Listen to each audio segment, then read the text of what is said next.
Hello and welcome to ज़रा हट के। मुबशर जैदी, ज़रार खोड़ो और वसतुल्लाह खान का सलाम कबूल कीजिए।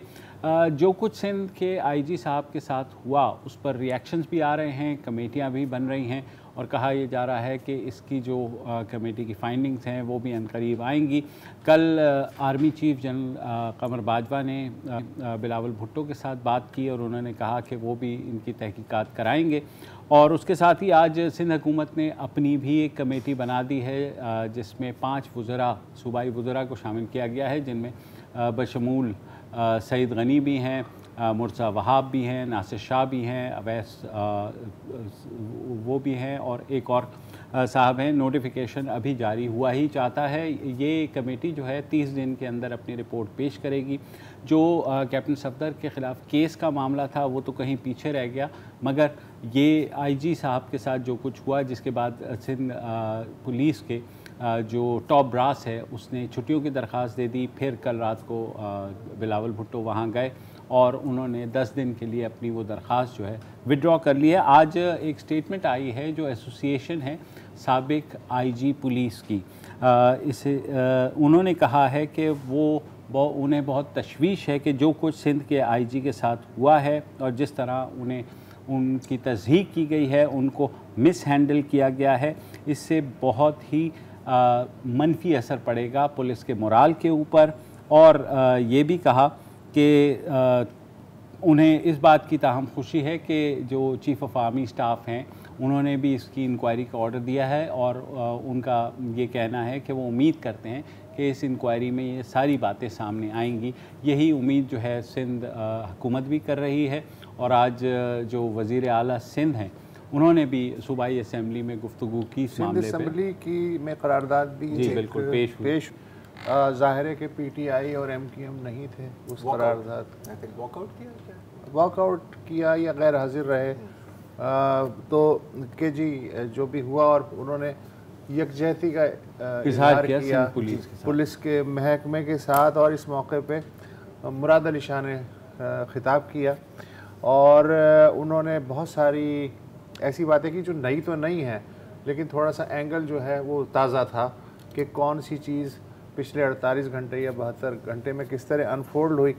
एक मरहले पे उन्होंने ये भी कहा कि एक वफाकी वज़ीर ने खुली धमकी दी कि अगर ये नहीं हुआ तो तुम्हारे साथ भी, मतलब सूबाई हुकूमत अली जैदी की बात, अली जैदी ने, ज़ाहिर है कि वो आधी रात को जो ट्वीट हुआ था इससे पहले कि लोग आगे बढ़ते आईजी के, मेरा ख्याल है आईजी के घेराव से भी पहले वो ट्वीट जो है वो चमक रहा था। और फिर मुराद अली शाह ने कुछ और भी इस पैराए में बात की, उसकी एक झलक आप सुन लीजिए। बहुत कुछ हुआ था उन 2 दिनों में, कई चीज़ें जो मैं बता सकता हूँ, कई चीज़ें मैं नहीं बता सकता, इसलिए कि मैं इररिस्पॉन्सिबल इनकी तरह नहीं हूँ।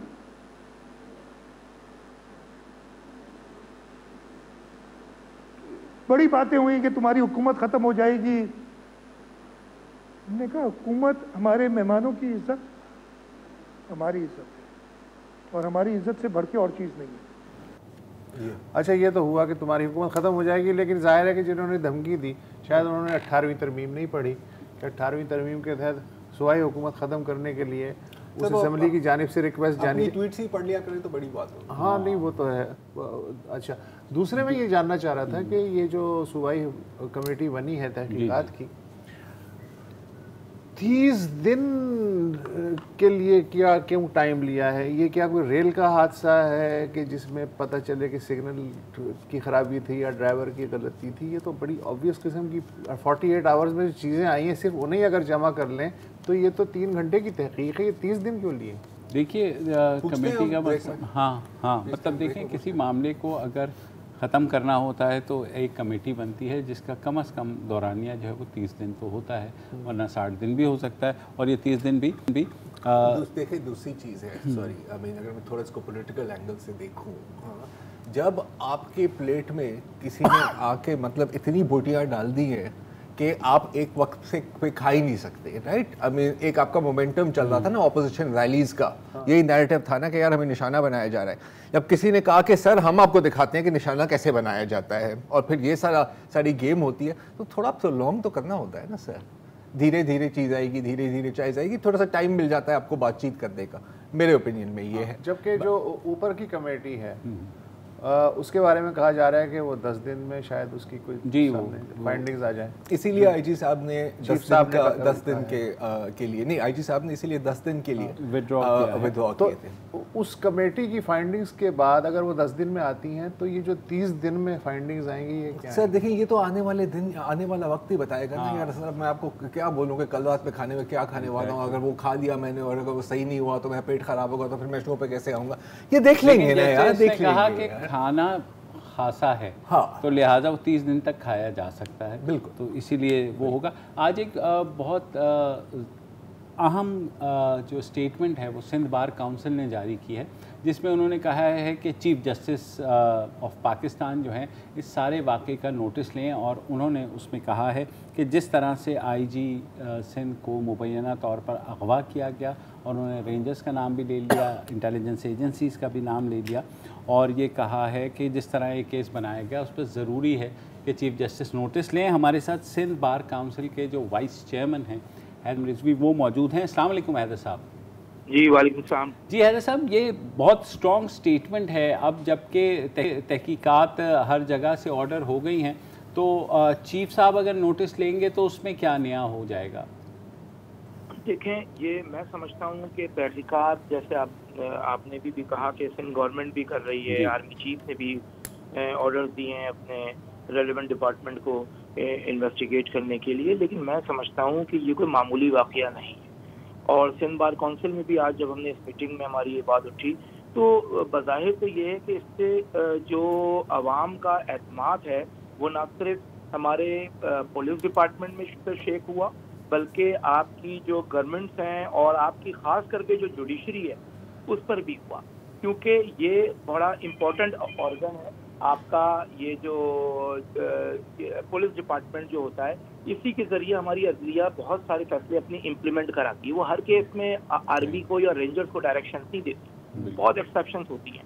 और जो सूरत हाल नज़र आ रही है कि हर केस में कमोबेश हम देखते हैं ऐसे अहम नेचर के जिनमें सोमोटो भी होता है, और जहाँ पर इतनी बड़ी तादाद में लीव एप्लीकेशंस आए कि और वो हायर ऑफिशियल्स हों सारे पुलिस फंक्शनरीज के, और उनका जो रीज़न साइट किया जाए वो डीमोरलाइजेशन ही है डेफिनेटली, कि उनको जिस तरीके से फोर्स करके इनके आईजी को उससे ऑर्डर इशू करवाया गया। तो मैं समझता हूँ इस मौके पे जुडिशरी का खामोश बैठना बड़ा मायने खेज है, और यकीनी तौर पे हमारी तो ये ख्वाहिश है कि अगर आप इम्पार्शियल और इंडिपेंडेंट अगर आप चाहते हैं कि कोई तहकीकात हो, तो इसमें फुल कोर्ट का एक वो बनना चाहिए, बेंच बनना चाहिए, ना कि 2-3 जजेस को, और वो बार के नुमाइंदों को भी सुने। ये मरहला पहली मरतबा नहीं हुआ है पाकिस्तान की तारीख में, और ख़ास करके गुज़िश्ता 2-2.5 सालों में ऐसे तवातुर के साथ वाक़यात होते रहे हैं, और इन वाक़यात पे ज़ाहिर बात है जुडिशरी सोमोटो भी लेती रही हैं। आप पिछले 10 सालों से आप देख रहे हैं हालात क्या चल रहे हैं। तो मेरे नज़दीक तो, और सिंध बार काउंसिल का भी व्यू ये है कि ऐसे एक्स्ट्रा कॉन्स्टिट्यूशनल जो एक्ट होते हैं इनके अंदर यकीनी तौर पे ज़रूरत होती है कि आप अपने इदारों को मजबूत करें। आप एडी ख्वाजा केस के अंदर जाके उनके ट्रांसफर पोस्टिंग पे तो सुप्रीम कोर्ट और हाई कोर्ट बड़े अच्छे जजमेंट पास करती है कि सिंध गवर्नमेंट क्या कर सकती है, और ये फेडरल गवर्नमेंट के रिप्रेजेंटेटिव होते हैं आईजी गायब हो जाए तो आप बिल्कुल किनारा कशी कर लेते हैं कि जी वो तो गायब हुआ, अगर ट्रांसफर पोस्टिंग करेंगे तो हम देखेंगे। अच्छा जी हैदर साहब, मैं आपसे पूछना चाह रहा हूँ कि अब ये जो 2 इंक्वायरियाँ आई हुई हैं सिंध हुकूमत की तरफ से और फिर चीफ ऑफ आर्मी स्टाफ ने जो ऑर्डर दिया है इंक्वायरी का, आइडियली, और मैं एक बार फिर आइडियली का लफ्ज़ इस्तेमाल करूँगा, इनमें इन इंक्वायरीज में आप क्या देखना चाहेंगे, मतलब क्या इंफॉर्मेशन सामने लाई जाए? देखिए, मैं समझता हूँ कि सबसे पहली तो बात ये होनी चाहिए कि जिन लोगों ने आईजी को मजबूर किया कि वो इस तरह का कोई ऑर्डर इशू करने के लिए तरीक़ेकार मौजूद है, FIR लॉन्च नहीं हो रही, दुनिया जाती है 22A के अंदर, दुनिया जाती है, आप क्या नाम है कि FIR भी लॉन्च की जाए, सैकड़ों की तादाद में कंप्लेनेंट्स मौजूद हैं, कोई गलत वाक़या हुआ, कोई ऐसा वाक़या हो, उसमें प्रोसीजर मौजूद था, रिट पिटीशन फाइल की जा सकती थी, कि ना कि आप एक ऐसा वो अडॉप्ट करें। तो इसमें मेरे ख्याल से मैं समझता हूँ कि उनको सजा देनी चाहिए जो जिम्मेदारान है, और ये कह देना इस पे कि जी 10 दिन या 20 दिन, लेकिन ये तो एक मेरे ख्याल से इन मामला को काम डाउन करने के लिए और वक्त का ज़ाया करने वाली बात है। 30 दिन और 20 दिन की ज़रूरत नहीं है। इतना मैं समझता हूँ कि ओपन इंसिडेंट है कि आम आदमी भी इस बात को समझ रहा है कि कैसे हुआ, कौन आया। 4 आपके उसके पुलिस गार्ड्स लगी हुई होती हैं आईजी की रेजिडेंस पे, वो 4-6 स्टेटमेंट्स लोगों के चाहिए। आईजी खुद स्टेटमेंट अपना दे रहे हैं, उनके स्टेटमेंट की बुनियाद पे वो जो पुलिस ऑफिशियल जिन्होंने लीव टेंडर की है, अपनी एप्लीकेशंस दी हैं, उनके स्टेटमेंट्स दे लिए जाएं कि क्या उनकी ग्रीवांसेस हैं, कि कौन उनको प्रेशराइज करता है। और ये प्रेशराइज सिर्फ पुलिस डिपार्टमेंट नहीं होता, बाज़ जगहों पे हमें ऐसी इतलाक भी आती है कि जजेस हज़रात के प्रेशर में होते हैं। तो ये सूरत हाल, और इसी वजह से हमने इस बात पे कहा है कि ये ऐसी सूरत हाल को फिर आपके यहाँ जो इंटरफेरेंस और जो हालात चल रहे हैं, उन हालात में तो फिर हम ना जुडिशरी को इंडिपेंडेंट समझते थे, और हम समझते हैं कि मजीद ऐसे हालात हो गए। अगर किसी डिपार्टमेंट ने थोड़ा बोला है तो उसकी हौसला अफजाई करने की ज़रूरत है, ताकि मामला साफ तो हों, पता तो चले कौन लोग हैं जिम्मेदार। अच्छा, ये मुझे बताइए, एक चीज़ खासी कही जा रही है कि सिंध गवर्नमेंट ये FIR विड्रॉ क्यों नहीं कर लेती अगर ये FIR जो है बदनीयती पर मबनी है? क्या ऐसा मुमकिन है? देखें, इसमें क्रिमिनल लॉ तो परमिशन देता है कि FIR और जो IO होता है, इन्वेस्टिगेशन ऑफिसर होता है, उसके पास पावर होती है, उसको A-B-C क्लास में डिक्लेयर कर सकता है और FIR को ख़त्म भी किया जा सकता है। लेकिन बात यहाँ FIR इनिशिएट करने की, क्रिमिनल ऑफेंस को प्रूव करने की नहीं आ रही। क्रिमिनल ऑफेंस हुआ है, तो उसकी सज़ा होनी चाहिए, वो सब चीज़ें ट्रायल स्टेज की हैं। बट द क्वेश्चन इज कि क्या प्रोसीजर अडॉप्ट किया गया FIR लॉन्च कराने के? इस वक्त किस तरीके से IG को कंपेल किया गया है, किस तरीके से उसको फोर्स किया गया है, तो ये क्वेश्चन है जिसपे हम कतन तौर पे उसके मेरिट्स और डीमेरिट्स के ऊपर नहीं गई सिंध बार काउंसिल। वो जो इंसिडेंट हुआ है, आप अपने तौर पे हुकूमत इस पे कार्रवाई करे, वफाकी हुकूमत है, सूबाई हुकूमत है, इन्वेस्टिगेशन ऑफिसर है, अथॉरिटीज हैं, सब इसकी तहकीकात कर सकते हैं। लेकिन द क्वेश्चन इज कि ये जो तरीक़ेकार है, इससे तो देखे ना, हर केस में IG की रिपोर्ट्स मंगवाई जाती हैं आमतौर पे हाई कोर्ट उन पे रिलाई करती है, सुप्रीम कोर्ट रिलाई करती है IG DIG के। जब वो खुद इंडिपेंडेंट नहीं है, वो क्या रिपोर्ट देंगे आके? ठीक है, तो अवाम का एतमाद शेक हुआ है। बहुत बहुत शुक्रिया हैदर रिजवी साहब, आपसे मुस्तकबिल में बात होती रहेगी। पंजाब के अफसरों ने भी कुछ यकजहती का इजहार किया जी, कुछ ने तारिक परवेज साहब जो हैं फॉर्मर DG FIA हैं, उन्होंने भी किया। उस बारे में बात करते हैं एक वक्फे के बाद।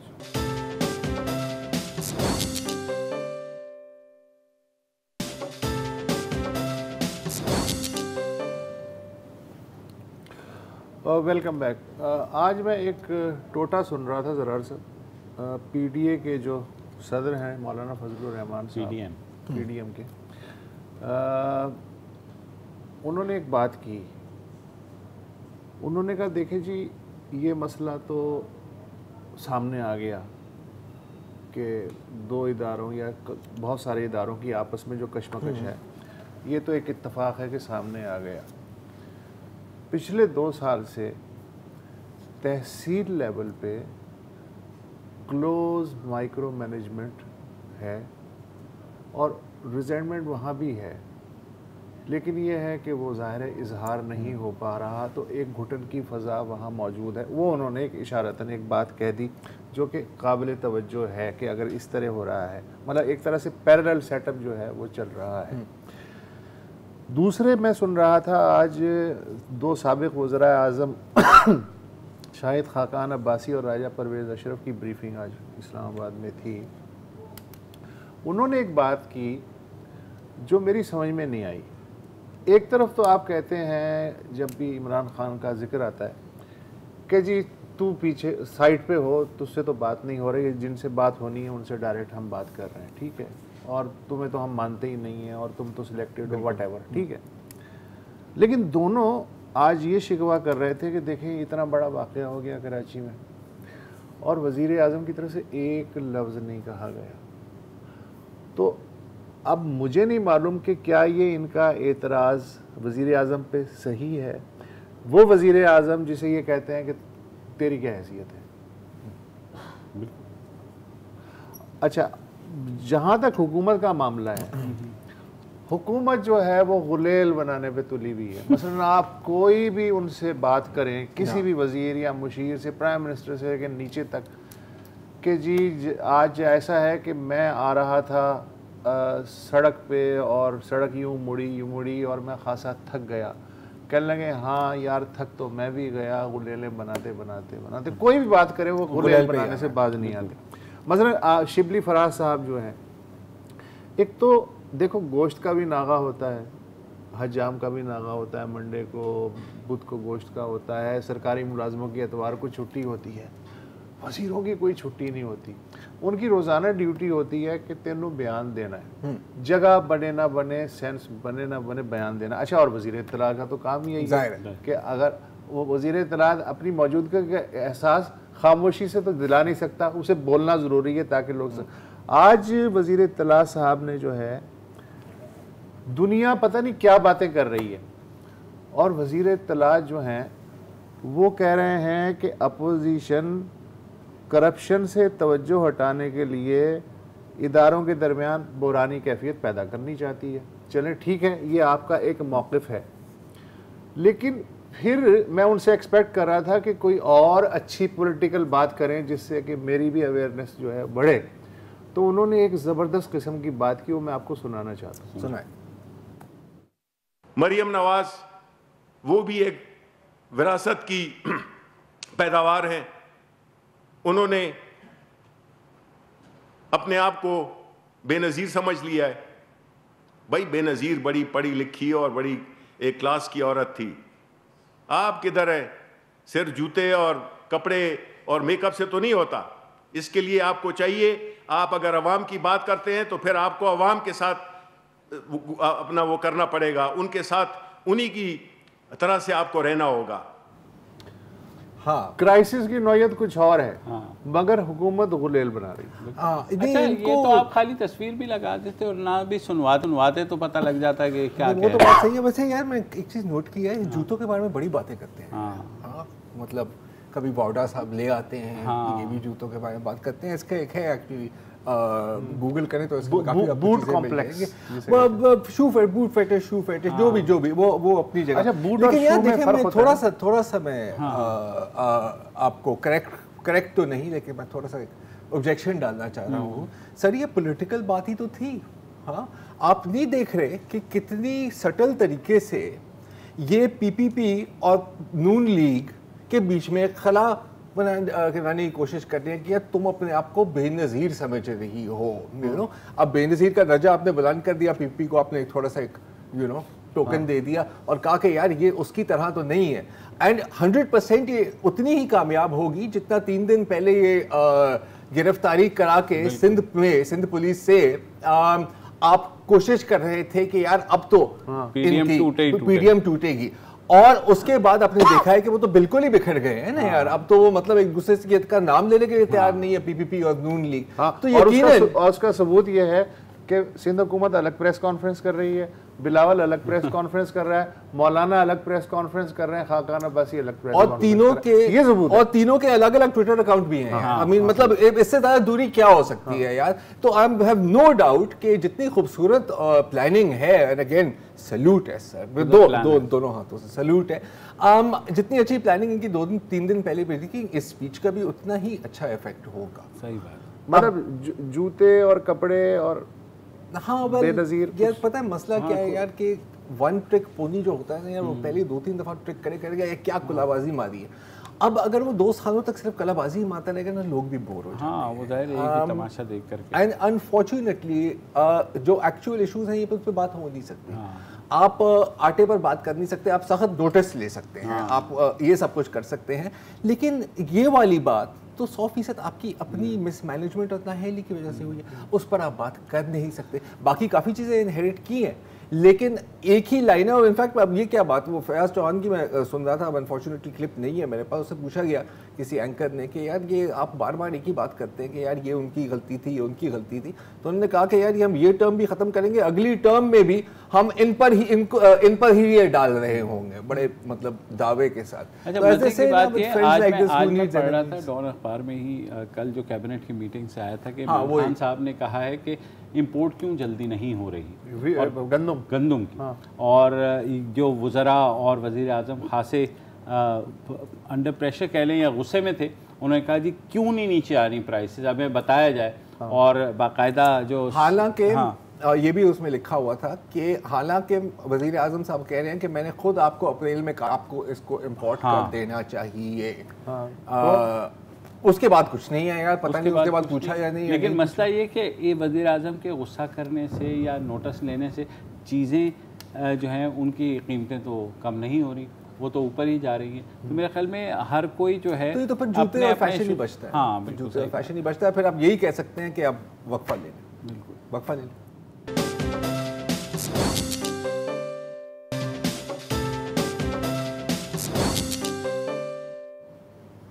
Welcome back. अच्छा, अब ये जो पूरी जो दास्तान हमारे सामने आई है आईजी सिंध साहब की, पिछले 2 दिनों से मैं काफ़ी अपसेट था, थोड़ा जज्बाती भी हो गया था, और 2 सवाल मैं बार बार अपने आप से पूछ रहा था, बल्कि ऑन एयर भी पूछ रहा था कि यार इससे ज़्यादा बेवकूफ़ी की हरकत कौन कर सकता है। एंड सेकंड सवाल जो हमने यहाँ पर डिस्कस भी किया था वो ये था कि यार भारत इसका कैसे फ़ायदा उठाएगा, उनकी मीडिया के लिए तो ईद हो गई होगी, ठीक है। आज इन दोनों सवालों का जवाब मिल गया है, क्योंकि भारतीय मीडिया का कुछ ऐसे है कि हमने तो एक प्लेट में फ्रूट चाट बना के उनको दे दी, उन्होंने जवाब में पूरा बाग हमें वापस कर दिया। मैं किस चीज़ पर बात कर रहा हूँ, ये जरा थोड़ी सी फुटेज देखिए जी, जो आज इंडियन मीडिया की कवरेज रही है इस चीज़ पर। अच्छा, ये है तो CNN न्यूज़ 18 जो बड़े वाले CNN, अमेरिकन CNN का एक अफिलिएट है, लेकिन जी, इंडिया टुडे, मुख्तलिफ रीजनल चैनल्स पर यही चल रहा है। और क्या वहाँ पे बात हो रही है कि सर कराची में बकायदा खाना जंगी शुरू हो गई है, फौज ने सारी पुलिस स्टेशंस पर कब्जा कर लिया है, बल्कि गवर्नर हाउस को सराउंड करके सिंध हुकूमत को गिरा दिया है। जाहिर है कि अगर आप ऐसा कर सकते हैं तो आपको ये तो नहीं पता होगा कि सर गवर्नर कोई और है, और वो तो बड़ा खुश होगा इनफैक्ट अगर सिंध हुकूमत गिर जाए, लेकिन इनका ये चल रहा है। अच्छा, आप देख रहे हैं इसके अंदर आर्मी वर्सेस पुलिस वॉर, और ये सिर्फ एक चैनल है, मैं आपको बाकी भी चैनल दिखा सकता हूँ, वहां पे तो बकायदा कैजुअलिटीज भी हो गई हैं। अच्छा, एक चैनल ने कहा 10 पुलिस वाले जो है ना फौज से तसादुम में हलाक हो गए। जी, फौज से तसादुम में हलाक हो गए हैं, and so on and so for. ये बीच वाली फुटेज भी दिखा रहे हैं मैस प्रोटेस्ट की, 10 लोग नजर आ रहे हैं, मुझे नहीं पता कि कहाँ से आए थे, लेकिन बहरहाल तो ये तो था। अच्छा, ये शुरू कहाँ से हुई, लेकिन अगेन सवाल यही बनता है कि वेयर डज इट स्टार्ट। हस्बे मामूल ये चीजें शुरू होती हैं सोशल मीडिया से, और किसी मामूली अकाउंट से नहीं। मिनहाज मर्चेंट साहब, आप हैं, आपने बायोग्राफी लिखी है राजीव गांधी की, आदित्य व्यास की, आपने times of India, India today में काम किया, और आपने कुछ एक न्यूज़पेपर के ग्रुप को फाउंड भी किया है, लाखों फॉलोअर हैं आपके, और ये शुरू होते हैं कि जी बम, हम ऐसी खाना जंगी में एक बम अटैक होता है, ये जो आज गैस सिलेंडर फटा गुलशन बाग में, जी वो इसमें भी आएंगे, और उसमें 5 लोग हलाक हो गए हैं। ये तो चले, कोई बड़ी बात नहीं है। फिर आते हैं प्रशांत पटेल साहब। प्रशांत पटेल साहब एडवोकेट हैं सुप्रीम कोर्ट ऑफ इंडिया के, एंड मैनेजिंग पार्टनर हैं अपने लॉ फर्म में, और इस भाई ने तो 22 पुलिस के जवानों को शहीद कर दिया है और 13 फौज के जवानों को शहीद। इतनी जबरदस्त लड़ाई हुई। हाँ, नहीं, लेकिन यहाँ पर सीन लोकल नहीं सर, यहाँ से बात आगे फैल रही है, क्योंकि इनकी जो अगली ट्वीट है, मगर इनकी अगली, हाँ ये रही कि sir US battle carrier group अब कराची पहुंच के, और अगले 24 घंटे में ना बॉस गेम ऑन होने वाली है। और फिर ज़ाहिर छोटे मोटे अकाउंट्स भी इसमें काफ़ी चीज़ें ट्वीट कर रहे हैं, जैसे कि एक अकाउंट है वो कह रहे हैं कि सर ये गुलशन बाग के इलाके में ना हैवी गन फायर हो रही है पाकिस्तान पुलिस और पाकिस्तान फौज के बीच। गुलशन बाग को आप जानते होंगे, अगर आप खयाबान शारा से लेफ्ट लें तो वहाँ पर एक चाय टी की दुकान है और वहाँ पर नान ब्रेड भी बड़ा अच्छा मिलता है, और दूध मिल्क पीना है तो वो भी आपको मिल जाता है। अच्छा, लेकिन जाहिर है कि यार देखिए सिर्फ बातें करने से तो कुछ नहीं होता ना, seeing is believing, seeing is believing. तो एक है दुर्गेश गुप्ता साहब, जिन्होंने एक तस्वीर, बल्कि 2 तस्वीरें पोस्ट की, अगर जरा हम प्लीज उसको स्क्रीन पर ले आए। और यहाँ पर एक अवाम का समुंदर है, आप देख रहे हैं सर, और ये आप देखेंगे पाकिस्तान फौज के खिलाफ कराची में मुजाहरे हो रहे हैं। लेकिन ये सिर्फ ये बहुत छोटी बात है। आप देखें राइट में ये जो सर्कल बनाया हुआ है, इसमें क्या भारत का झंडा लहराया जा रहा है। हाँ सर। अच्छा, लेकिन आप लेवल चेक करें गुप्ता भाई का, कि राइट पर फोटोशॉप्ड और उसी पिक्चर का ओरिजिनल आपने लेफ्ट पर भी डाल दिया है यार। मतलब कौन हो तुम लोग? ज़हानत की इंतहा है, ज़हानत की इंतहा है, ज़हानत की इंतहा है। अच्छा, अब ये तो सिलसिला पूरे दिन सोशल मीडिया पे चल रहा था, तो कुछ हमारे पाकिस्तान, मैं भी अनफॉर्चुनेटली बीच में आया, मैंने कहा कि सर क्या हो गया है यार, और लोग समझाने की कोशिश कर रहे हैं कि यार ऐसा कुछ नहीं हो रहा, हम यहीं घूम रहे हैं, बहुत सब सेट है। तो वो उल्टा क्या है कि नहीं सर, आप इतने दबाव में हैं, आप इतने खौफजदा हैं कि आप सच भी नहीं बता सकते। तो फिर पाकिस्तानी अवाम बीइंग वर्ल्ड गोल्ड मेडलिस्ट इन जुगरबाजी, उन्होंने जो इस चीज़ों का जवाब दिया वो आपको दिखाएंगे इस ब्रेक के बाद।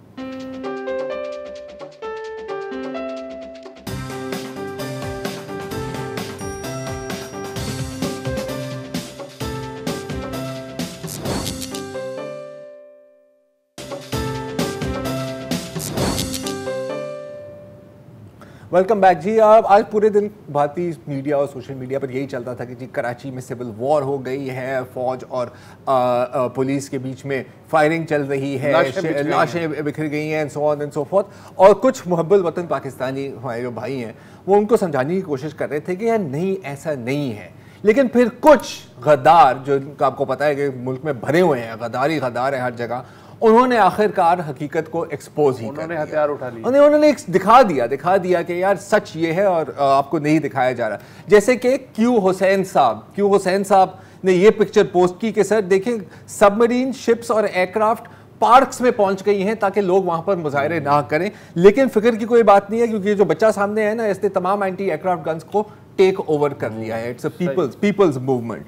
एक और है अफनान इकबाल साहब ने कहा यार छोड़ो ये सब कुछ, होल्ड माय रूह अफ़ज़ा, ये चेक करें कि सर अजीजाबाद में मेरे घर के सामने सबमरीन है। अच्छा, अजीजाबाद लिखने का भी मतलब पक्का अपने आप को एक्सपोज कर रहा है ना कि रॉ का बंदा है अजीजाबाद। हाँ, और इससे हाइड्रोजन बॉम्ब फेंके जा रहे हैं, और भाई प्लीज नरेंद्र मोदी थोड़ा सा हमें हेल्प कर दें। अच्छा, अब क्योंकि देखो ये अवाम का मसला है, और सिविल वॉर में अगर सिविलियन ना हो तो फिर फिर तो वॉर हो गई ना यार, सिविल वॉर तो नहीं हुई। तो सिविलियन एयरफोर्स भी हरकत में आ गई है। ये देखो मज़ार कायद के सामने, आपको ये याद होगा, ये मदनी तैयारा तो मदनी भाई भी आपको पता है वैसे बड़े सोबर और नॉन वायलेंट होते हैं। तैयारा वर्सेस पाकिस्तान एयरफोर्स, वो भी मज़ार कायद के सामने। और ये अगर आप चेक करें ना कोने में थोड़ा साइड में, आप देखें कौन खड़ा हुआ है वहाँ पे, आमिर लियाकत भाई हैं।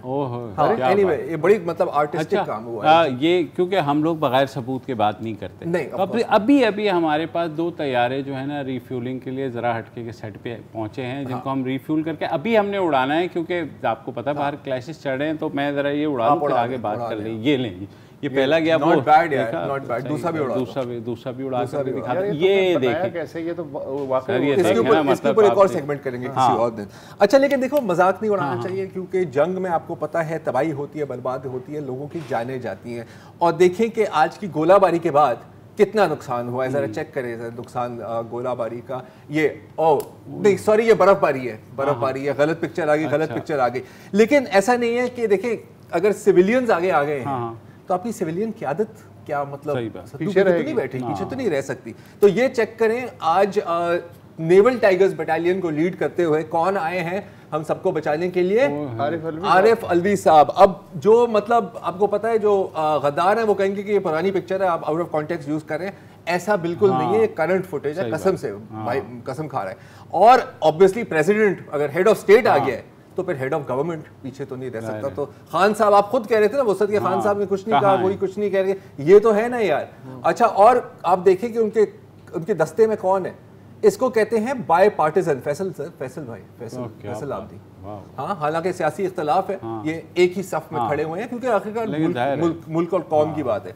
लेकिन देखें जैसे हमने देखा है लिबिया में, जैसे हमने देखा है शाम में, जब ये गेम शुरू होती है ना तो फिर हर जगह से बंदे आने लग जाते हैं। और एक हमारे अफ्रीकन भाइयों ने भी अपनी एक कमांडो टीम भेजी है, और ये आज की अभी अभी की तस्वीर है, अगर आप दिखाएं आप देख सकते हैं कि रात का वक्त है और आखिरकार मज़ार कायद को आज़ाद कर ही दिया है। अनफॉर्चुनेटली अब टाइम ही खत्म हो गया मीम्स का, लेकिन एक आखिरी मैं आपको दिखाना चाह रहा हूँ कि आपका भाई भी इसमें शामिल था। अभी इस जग में शरीक शो से पहले मैं आपको सबूत चाहिए, आपको मैं सबूत दिखा देता हूँ, सबूत दिखा दे। ये देखें sir, even renowned journalist Zarar Khuhro has joined the civil war. और आप चेक करें, कैमोफ्लेज चेक करें, बिल्कुल ऐसे लगता है कि मैं हूँ ही नहीं वहाँ पे।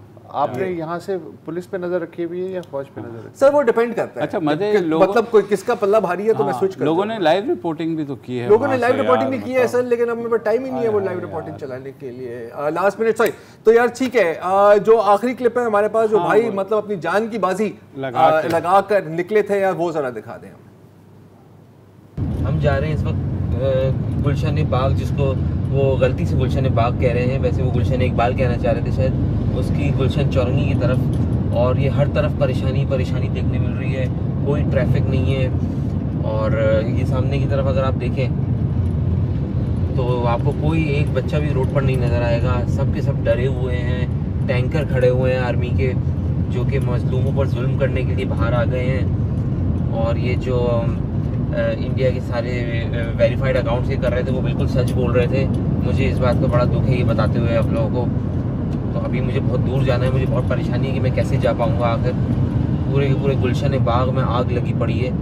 तो आप सबसे गुजारिश है, इंडिया से गुजारिश है हमारी, कि वो हमारी हेल्प करें। ये सारा आप देख रहे हैं खाली सड़कें, कोई भी कहीं घर से बाहर नहीं निकल रहा। हम सबकी हेल्प करें, हम मजलूम हैं, हम पर जुल्म हो रहा है, हमारे लिए आप भी आवाज़ उठाएं प्लीज़। मैं आप सबके सामने हाथ जोड़कर आपसे रिक्वेस्ट करता हूँ, इंडिया वालों हमारी हेल्प करो, प्लीज़ हेल्प करो।